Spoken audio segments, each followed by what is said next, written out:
Now, plugins are the bread and butter of WordPress. They provide all kinds of tools for yourself as well as your visitors.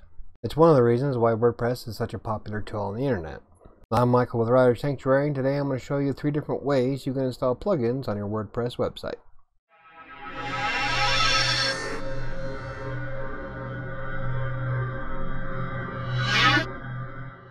Now, plugins are small tools that you can install in WordPress to give you far more functionality. These can go anywhere from SEO plugins to showing off the most popular content on your site. And since about a third of all websites on the internet are powered by WordPress, the popularity for plugins is quite extensive.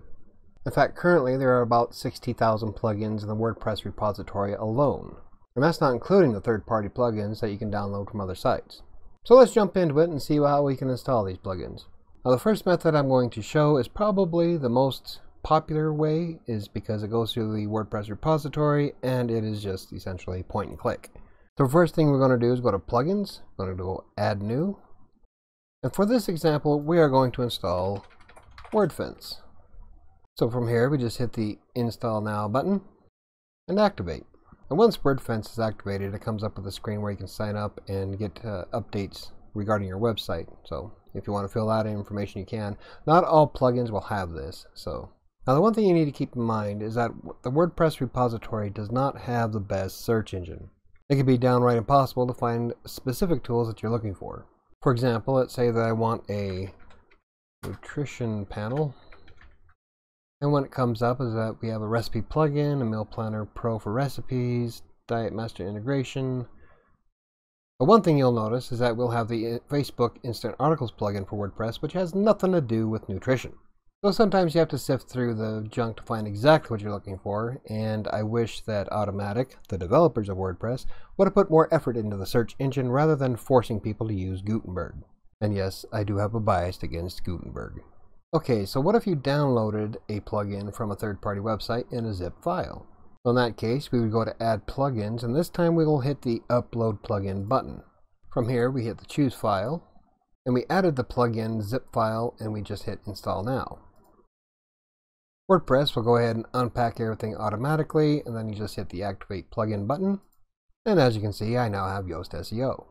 Now, the third method to install a plugin is a little bit more on the convoluted side. It's if you have an FTP program such as FileZilla or CyberDuck. Now, with FTP's File Transfer Protocol, you can connect directly to your website from your computer, so you can upload and download files at will. That's quite handy if you want to try backing up your files, or if you need to make changes, or if something happened to WordPress and it crashed, you can still use FTP programs to manipulate the files and fix the problem. That doesn't happen that often, but sometimes you can come across stuff that will break your site. That's just an inevitable fact. But for this example, I'm going to use cPanel's File Manager. Now, it's a decent alternative to FTP programs, especially if you're on the move and you don't have FTP access. Perhaps you have FileZilla on your computer, but you took your laptop to a business expo, whatever. With File Manager on cPanel, you can access it from any web browser. So as long as you can log into your web host account, you have access to it. So I'm just going to use that for now because it's the simplest alternative at the moment. So what you're going to do is go to WP Content, open up your plugins folder. Now, cPanel's File Manager doesn't let you upload bulk files like FileZilla does, but it will let you upload a zip file. And so, since I already zipped up the entire plugin that I want to upload, I'm just going to click the Upload button here and add the file to this directory. And once the file is uploaded, you'll see that I have Lightspeed Cache in the zip file format. So for this, I'm just going to extract the files directly into this folder. So one thing to keep in mind is that when you extract zip files like this, your plugins need to be in their own folder. In this case, it was Lightspeed Cache. And if you open it, you see that it has all the files I need. So before you unzip anything, make sure that it's in its own file and ready for the plugin manager. But once the plugin is added like this, WordPress will automatically detect it as soon as you log into it. So if we go back to WordPress and just reload the page, you can see our plugin is now installed.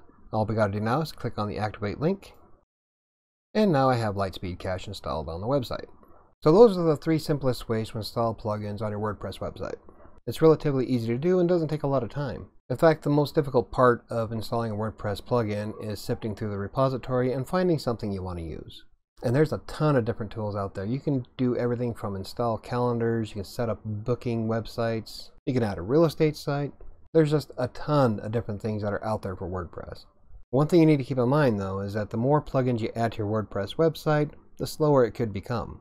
This is completely up to the kinds of functions that the WordPress provides.